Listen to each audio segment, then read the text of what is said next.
Europe Soir, Julien Bugier. Je vous demande de vous arrêter. Je suis très en colère. Écoutez, vous êtes rapide. C'est pour ça que vous êtes coupé de la réalité.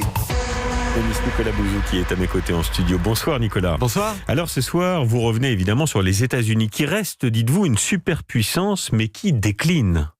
Alors, je ne sais pas si les États-Unis déclinent. Ce qui est clair, c'est qu'il y a plein de problèmes aux États-Unis, très clairement. Alors, il y a eu bien évidemment les aventures militaires en Afghanistan, en Irak, qui se sont avérées être des bourbiers extrêmement coûteux. Il y a les inégalités. Joe Biden en a parlé. D'ailleurs, aujourd'hui, il a évoqué la nécessaire reconstruction de la classe moyenne. Le revenu médian des Américains, il a décliné depuis la crise de 2008. Il y a le racisme aux États-Unis. Alors, le racisme classique, en règle générale, qui est plutôt à l'encontre des Noirs, mais il y a aussi ce qu'on appelle maintenant le racialisme dans certaines universités américaines qui s'en prend au contraire plutôt aux personnes blanches. Et puis, il y a bien évidemment la compétition avec la Chine. Bien. Alors, comment les États-Unis peuvent justement dépasser la Chine ? Parce que c'est l'enjeu aussi de la présidence Trump sur un plan diplomatique et économique. Absolument. C'était l'un des enjeux de la présidence Trump et ce sera aussi l'un des enjeux de la présidence Biden. Vous m'avez repris, c'est Biden, évidemment. Oui, mais c'était vrai aussi c'était vrai pour Trump et l'administration Biden est obsédée par la compétition de la Chine. Alors, ce qu'il faut savoir, c'est que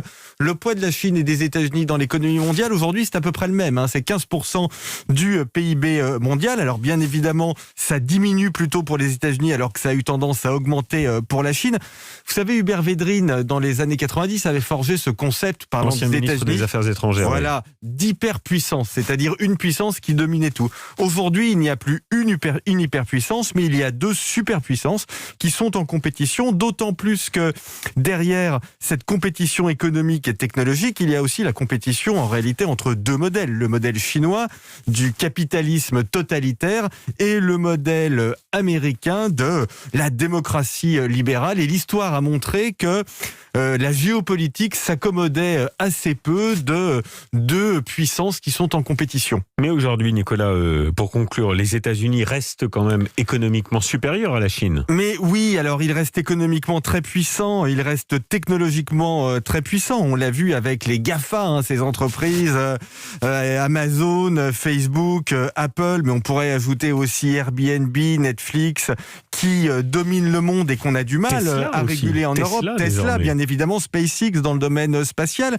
Mais les États-Unis restent aussi militairement dominants. La dépense militaire aux États-Unis, c'est 3 fois la dépense militaire en Chine. Ils restent dominants culturellement. Le monde reste américanisé. Regardez, en ce moment, on a des débats, par exemple, sur la série Lupin. Alors Lupin, c'est vrai que ça se passe à Paris. C'est vrai que son héros est un Français qu'on adore, qui vit aux États-Unis. Mais enfin, cette série, elle est quand même produite par Netflix, qui est l'une des plus grandes entreprises du secteur de la culture au monde. France, ça c'est pas mal quand même. C'est formidable. C'est l'une des séries les plus vues à travers le monde sur la plateforme.